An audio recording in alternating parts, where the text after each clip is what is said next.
Berita terbaru Timnas Indonesia. Tidak mau ribut lagi dengan klub. Timnas Indonesia akan dibagi dua tim untuk ikut turnamen selanjutnya. Ketua Badan Tim Nasional (BTN) Sumarji mengatakan bahwa ke depan PSSI berencana untuk membuat dua tim Timnas Indonesia. Tujuannya ini tentu saja agar tidak ada lagi polemik dengan klub-klub di Indonesia. Polemik selalu datang ketika pemanggilan pemain ke Timnas Indonesia. Terbaru kasus pemain-pemain yang tidak dilepas klub ke Timnas U23 Indonesia. Kedua pemain tersebut adalah bek Persija Jakarta, Rizky Ridho, dan sayap PSM Makassar, Zaki Ashraf. Keduanya gagal membela Timnas U23 Indonesia di Piala AFF U23 2023.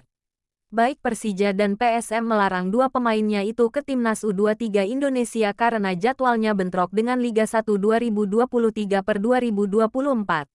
Selain itu, Piala AFF U23 2023 bukan agenda resmi FIFA dan klub berhak melarang pemainnya ke Timnas U23 Indonesia. Sumarji lelah dengan polemik tersebut. Untuk itu, ini akan menjadi evaluasi ke depannya, termasuk PSSI mengirimkan tim atau tidak pada semua agenda AFF yang bukan kalender resmi FIFA. Atau nantinya PSSI membentuk dua timnas Indonesia. Rencana ini masih terus dibahas oleh PSSI untuk ke depannya. Kemarin Pak Ketua Umum PSSI Erick Thohir sudah menyampaikan kepada kami semua agar supaya mempersiapkan ada tim A dan tim B ketika menghadapi turnamen yang benar-benar kalender FIFA dan bukan agenda FIFA, kata Sumarji kepada Bolasport.com. Sumarji menyadari bahwa sudah bukan waktunya lagi untuk terus berpolemik dengan klub terkait pemanggilan pemain ke Timnas Indonesia. Namun ia juga menegaskan bahwa klub-klub harus melepas pemainnya apabila dipanggil ke Timnas Indonesia yang resmi agenda FIFA. Sudahlah, itu kan masa lalu. Sekarang saya hanya memohon sekali kepada teman-teman di klub agar ke depannya jangan sampai hal seperti ini terjadi lagi, ucap Sumarji. Tim Merah Putih mempunyai dua agenda terdekat di bawah asuhan Shin Tae-yong. Pertama, pertandingan FIFA Matchday dan kedua kualifikasi Piala Asia U23 2024. Timnas Indonesia dijadwalkan akan melawan Turkmenistan pada laga FIFA Matchday di Stadion Gelora Bung Tomo, GBT, Surabaya, Jawa Timur, tanggal 8 Februari tahun 2023. Sedangkan Timnas U23 Indonesia akan menghadapi kualifikasi Piala Asia U23 2024 di Stadion Manahan, Solo, Jawa Tengah, pada 9-12 September tahun 2023. Timnas U23 Indonesia tergabung ke dalam grup K bersama Turkmenistan dan Taiwan.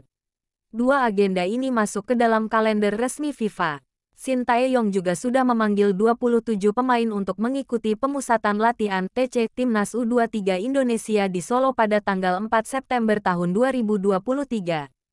Juru taktik asal Korea Selatan itu juga memanggil 24 pemain ke Timnas Indonesia dan berkumpul di Surabaya pada tanggal 4 September. Kami akan panggil semua pemain terbaik di dua agenda itu. Kami ingin lolos ke Piala Asia U23 2024 dan kami juga ingin menang melawan Turkmenistan. Jangan ada lagi saling tarik ulur kembali dengan klub. Saya paham klub ingin berprestasi dan negara juga ingin berprestasi.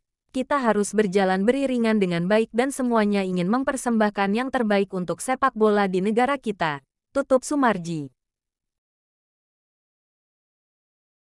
FIFA putuskan laga Timnas Indonesia U23 vs Vietnam di final Piala AFF diulang. Benarkah? FIFA dikabarkan memutuskan untuk mengulang pertandingan Timnas Indonesia U23 melawan Vietnam di babak final Piala AFF U23. Tak hanya itu, disebutkan bahwa FIFA turut membekukan AFF. Namun setelah dilakukan pengecekan fakta, kabar yang menyebut bahwa FIFA meminta pertandingan final Indonesia vs Vietnam di Piala AFF diulang merupakan disinformasi atau berita palsu. Informasi itu sendiri disebarkan oleh kanal YouTube Timnas Harapan TV yang mengunggah video berjudul "Resmi hari ini FIFA putuskan laga final Piala AFF U23 diulang dan langsung beri hukuman." Video dengan durasi 3 menit 35 detik tersebut menampilkan potret sejumlah wasit yang dilingkari hingga pihak FIFA. Saat artikel ini ditulis, video tersebut telah ditonton sebanyak lebih dari 201.000 penayangan. Lantas, bagaimana penjelasannya? Setelah menonton video tersebut, narator hanya menyinggung perihal tuntutan pendukung timnas Indonesia U23 yang merasa kecewa dengan wasit dan meminta agar pertandingan final itu diulang. Namun hingga akhir video tak ada bukti valid maupun pengumuman resmi dari pihak FIFA terkait pengulangan babak final di Piala AFF U23. Dengan kata lain, kabar yang menyebut FIFA memutuskan untuk mengulang pertandingan final antara timnas Indonesia U23 melawan Vietnam di Piala AFF merupakan hoaks.